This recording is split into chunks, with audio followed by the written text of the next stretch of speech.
Hello dear students, welcome back to my channel physics SPC electrostatic का एक question. A point charge Q A plus 100 microcoulomb is placed at point A 1,0,2 metre and the other point charge Q B 200 microcoulomb placed at point B. Find the magnitude of electrostatic interaction force acting between them and F A vector and F B vector. देखो, जब भी question में ये 3 dimensional आ जाए बेटा, जैसे ये ए point और बी पॉइंट है, आपके 3 कोऑर्डिनेट रखे हैं, पहले वेक्टर फॉर्म में ही कर लेते हैं इसको, फिर मैग्नीट्यूड निकाल लेंगे। सोल्यूशन जैसे यहाँ पे एक 2 पॉइंट दे रखे हैं, एक तो आपका पॉइंट ए है और एक पॉइंट रेंडमली में कहीं मान लेता हूँ जैसे बी है। इस पॉइंट के कोऑर्डिनेट उसने 1,0,2 दे रखे हैं और इस पॉइंट के कोऑर्डिनेट 4,4,2 दे रखे हैं। यहाँ पे क्यू ए चार्ज प्लेस्ड है और यहाँ पे क्यू बी चार्ज प्लेस्ड है ना। तो इस ये लाइन ज्वाइनिंग कर ली हमने, तो दोनों पॉजिटिव चार्ज हैं, तो रिपल्सन फोर्स होगा।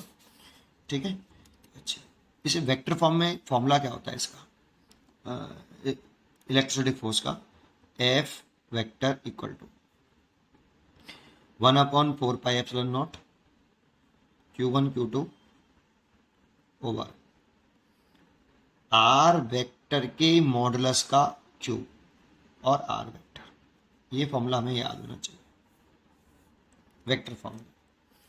इसमें आर वेक्टर का हेड वहां होता है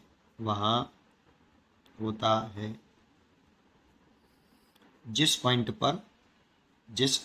पॉइंट चार्ज पर या जिस पॉइंट पर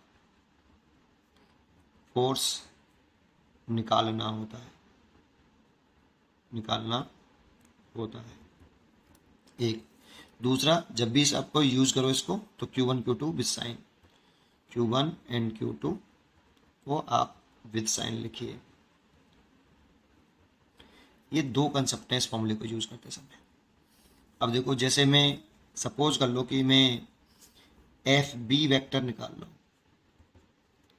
एफ ए वेक्टर भी निकाल सकते हो आप, मैं मान लो एफ बी वेक्टर निकाल रहा हूँ। तो मैंने जैसे कहा, आर वेक्टर का हेड वहां होता है जिस पॉइंट पर फोर्स निकालना होता है। तो मैं बी पॉइंट पर फोर्स निकाल रहा हूँ, तो आर वेक्टर का हेड बी पॉइंट पर होगा।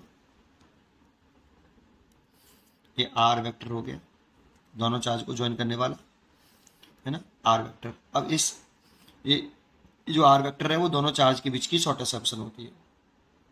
हेड दिखाते हैं उस पॉइंट पर जिस पॉइंट पर फोर्स निकालना है, तो बी पॉइंट पर फोर्स निकालना है, तो हेड मैंने वहां पर दिखा दिया। सबसे पहले इस आर वेक्टर को ही निकाल लेते हैं।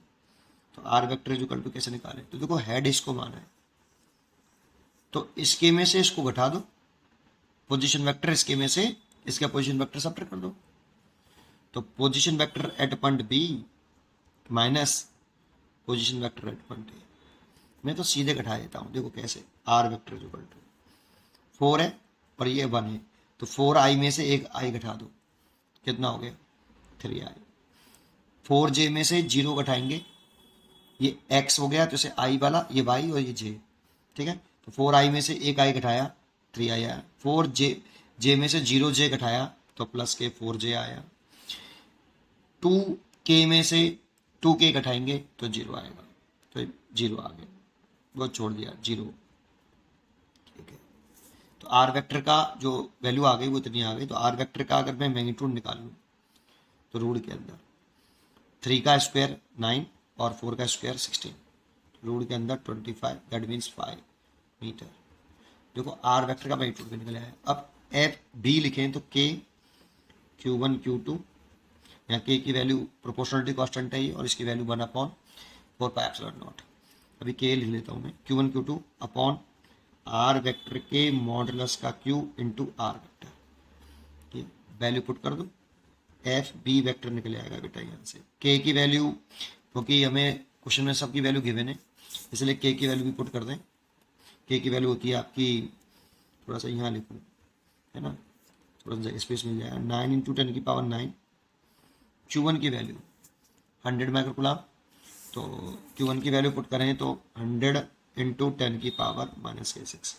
Q2 की वैल्यू 200 × 10⁻⁻6 ओवर देखो Q1 Q2 ये 200 दे रखा है और ये माइक्रोकुलाम दे रखा है, तो कुलाम में चेंज कर लिया हमने उसको। और R का मैग्नीट्यूड हमने निकाल रखा है 5, तो 5 का क्यूब, और ये R वेक्टर फॉर्म में है, तो कितना 3i के प्लस 4j के, क्योंकि ये एफ वेक्टर फॉर्म में निकालना था तो एफ बी वेक्टर निकल आया। इसको सॉल्व करना है तो सॉल्व कर सकते हो आप। देखो कैसे, 9 ही रहने दें इंटू 10 की पावर ये 9 है, और ये देखो ये माइनस के 12 हो गई, तो माइनस के 12 इंटू 100 इंटू 200 डिवाइड बाई, इसको आप 25 लिख लो और एक 5 अलग कर लो, और इसको ऐसे रहने दो 3i प्लस 4j। अब 25 से काट लो 25 से, ये 4 हो गया है ना। अब इसे सॉल्व कर लो थोड़ा सा और आगे, तो देखो 9 और 2 सॉरी 4 एंड 2 का मल्टीप्लाई करें तो 800 प्लस के 2 और कर देंगे अभी इसमें, 8 हो गया, 8 इंटू 9 72, तो मैं एफ बी वैक्टर लिखूँ तो 72 तो ये हो गया भाई, और इंटू 10 की पावर, देखो 12 में से 9 गए तो माइनस के 3 और प्लस के 2 तो -1, ये -1 हो गया। और इसे लिख देता हूँ ऐसे 3/5 आई कैप प्लस ये 5 इसके साथ लिख लिया मैंने, प्लस 4/5 जे कैप ऐसे। और इसको मैं लिख सकता हूँ F B vector equal to 7.2, 10 power मास के बन में चला था तो 7.2 कर लिया, और ये लिख लिया 3/5 आई कैप प्लस 4/5 जे कैप। देखो ये आपका एफ बी वैक्टर हो गया न्यूटन में।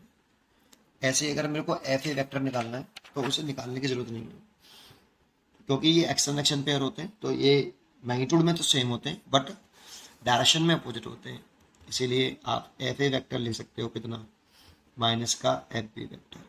माइनस साइन इंडिकेट कर रहा है कि इनकी डायरेक्शन कैसी है, अपोजिट, इसीलिए मैग्नीट्यूड में सेम होंगे। वेक्टर फॉर्म में लिख रहे हैं इसीलिए मैग्नीट्यूड विद डायरेक्शन लिखते हैं, तो माइनस का 7.2 3/5 आई कैप प्लस 4/5 जे कैप। ये देखो एफ ए वेक्टर का वैल्यू आ गया, लेकिन मैग्नीट्यूड में ये दोनों इक्वल होंगे। देखो अगर आप एफ ए वेक्टर और माइनस के एफ बी वेक्टर का मैग्नीट्यूड ले लेंगे तो ये एफ ए इक्वल टू ये F B magnitude wise equal होंगे। किसी एक वेक्टर का मैग्नीट्यूड ले लो, जैसे मैं एफ बी वेक्टर का मैग्नीट्यूड ले लेता हूँ, कि एफ बी वेक्टर का मैग्नीट्यूड लें तो कैसे लिखें, 7.2 तो बाहर है ये, इसका मैग्नीट्यूड ले लो बेटा, वेक्टर फॉर्म में यही है, तो रूट के अंदर 3/5 9/25 प्लस 16/25 आई के कॉफिशिएंट का स्क्वायर प्लस जे के कॉफिशिएंट का स्क्वायर रूट के अंदर है ना। तो ये 7.2 रूट के अंदर ये 25 और ये भी 25 से 25 कैंसिल, देन 7.2 न्यूटन, ये मैग्नीट्यूड हो गया बेटा। तो ये फर्स्ट क्वेश्चन का आंसर हो गया हमारा, कि मैग्नीट्यूड पूछ रहा था 7.2 न्यूटन, और एफ ए वेक्टर और एफ बी वेक्टर भी पूछ रहा था, वो भी निकाल लिए। पढ़ते रहिए और खुश रहिए। Thank you.